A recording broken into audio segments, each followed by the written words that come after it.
राजकारणात बीड जिल्हा हा नेहमीच संघर्षाचा केंद्रबिंदू राहिलाय। इथलं राजकारण कधी जातीपातीच्या समीकरणांवर तर कधी दोन बलाढ्य घराण्यांच्या वर्चस्वावर फिरत असतं। पण सध्या बीडमध्ये एका नव्या वादाने तोंड वर काढलंय आणि हा वाद आहे दोन तरुण आणि आक्रमक आमदारांमधला। त्यामुळे बीड जिल्ह्यात पुन्हा एकदा राजकीय वातावरण तापलंय। यावेळी गेवराईचे राष्ट्रवादीचे आमदार विजयसिंह पंडित आणि बीडचे शरद पवारांच्या राष्ट्रवादीचे आमदार संदीप क्षीरसागर यांच्यातील संघर्ष नव्या टप्प्यात पोहोचलाय। विकास कामांच्या पार्श्वभूमीवर जिल्हाधिकाऱ्यांच्या उपस्थितीत आयोजित बैठकीवरून दोन्ही नेत्यांमध्ये जोरदार शाब्दिक चकमक झाली। या बैठकीत एकीकडे संदीप क्षीरसागर यांनी तीव्र विरोध दर्शवत गंभीर इशारा दिलाय, तर दुसरीकडे विजयसिंह पंडित यांनी सुद्धा जोरदार प्रत्युत्तर दिलं आणि क्षीरसागर कुटुंबियांवर अप्रत्यक्ष टीका केली। त्यामुळे बीडमध्ये पुन्हा एकदा क्षीरसागर विरुद्ध पंडित असा संघर्ष चर्चेचा विषय ठरला आणि विकास कामांवरून सुरू झालेला हा वाद आता वैयक्तिक आरोप प्रत्यारोपांपर्यंत पोहोचला।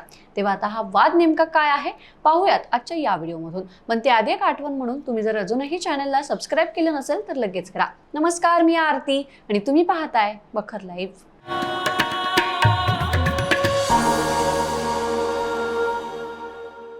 बीड जिल्ह्यात गेल्या काही वर्षांपासून आमदार विजयसिंह पंडित आणि संदीप क्षीरसागर यांच्यातील संघर्ष चालूच आहे। पण यावेळी तो विकास कामांच्या मुद्द्यावरून उफाळून आला। या वादाचं मूळ कारण पाहायला गेलं तर या वादाची सुरुवात झाली जिल्हाधिकारी कार्यालयातील एका बैठकीपासून।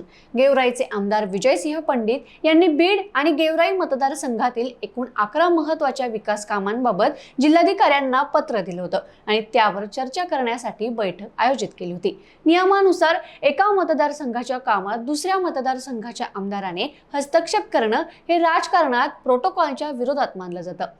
जेव्हा ही बाब बीडचे आमदार संदीप क्षीरसागर यांना समजली तेव्हा त्यांनी या बैठकीवर तीव्र आक्षेप घेतला।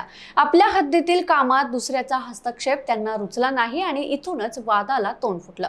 पण याच बैठकीला संदीप क्षीरसागर यांनी तीव्र आक्षेप नोंदवला आणि बीड जिल्ह्यातील विकास कामांमध्ये हस्तक्षेप सहन केला जाणार नाही असा इशाराच त्यांनी दिला। आमदार संदीप क्षीरसागर म्हणाले की बीड मतदारसंघ हा माझा आहे। 2 वेळा जनतेनं माझ्यावर विश्वास ठेवून मला निवडून दिले।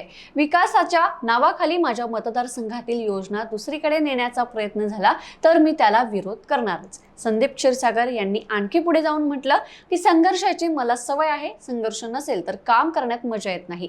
बीडच्या विकासाची तडजोड होऊ देणार नाही। गरज पडल्यास रस्त्यावर उतरून आंदोलन करू असं म्हणत त्यांनी या प्रकरणावर आपली भूमिका अत्यंत स्पष्ट आणि आक्रमकपणाने मांडली। संदीप क्षीरसागरांच्या टीकेला विजयसिंह पंडित यांनी आपल्या खास शैलीत उत्तर दिलं। पंडित म्हणाले की मी घेतलेली बैठक ही प्रामुख्याने गेवराईच्या कामांसाठी होती, पण बीड नगर परिषदेच्या काही प्रलंबित प्रश्नांवरही तिथे चर्चा झाली। त्यांनी क्षीरसागरांना टोला लगावताना म्हटलं की माझं बीडवर प्रेम उतू जाण्यापूर्वी बीडकरांचं माझ्यावर प्रेम उतू गेलंय। जनतेने मला कौल दिला आहे, मग या प्रेमाचा त्रास काहींना का व्हावा?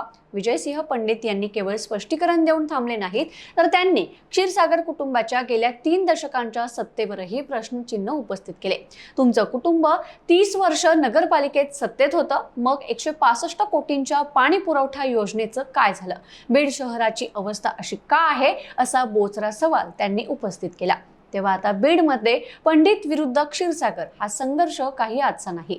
या दोन्ही घराण्यांचा राजकीय इतिहास मोठा आहे। मात्र आता हा वाद राष्ट्रवादी काँग्रेसमधील अंतर्गत फुटीनंतर आणखीनच गडद झाला। एका बाजूला शरद पवार यांची साथ देणारे संदीप क्षीरसागर आहेत, तर दुसऱ्या बाजूला सत्तेत सहभागी झालेले विजयसिंह पंडित आहेत। या दोघांमधील वाद हा केवळ विकास कामांचा नाही, तर आगामी निवडणुकीत बीड शहरावर कोणाचं वर्चस्व राहणार यासाठीची ही मोर्चे बांधणी असल्याचं बोललं जाते। विशेष म्हणजे विजयसिंह पंडित यांचा बीड शहर आणि मतदारसंघात वाढता प्रभाव क्षीरसागर यांना खटकत असल्याचंही बोललं जाते। पंडित यांनी बीडकरांमध्ये चांगली लोकप्रियता मिळवली आहे, ज्यामुळे क्षीरसागर यांना आपल्या पारंपरिक गणितात धक्का बसत असल्याचं दिसतंय। तेव्हा आता आगामी स्थानिक स्वराज्य संस्थांच्या निवडणुका आणि विधानसभा निवडणुकांमध्ये हा वाद आणखी किती टोकाला जाणार हे पाहणं महत्त्वाचं ठरणार आहे। पण तोपर्यंत या वादाबद्दल तुम्हाला काय वाटतं? तुमच्या प्रतिक्रिया आम्हाला कमेंटमध्ये नक्की कळवा आणि अशाच ताज्या घडामोडींसाठी बखर लाईव्हला सबस्क्राइब करायला विसरू नका। धन्यवाद।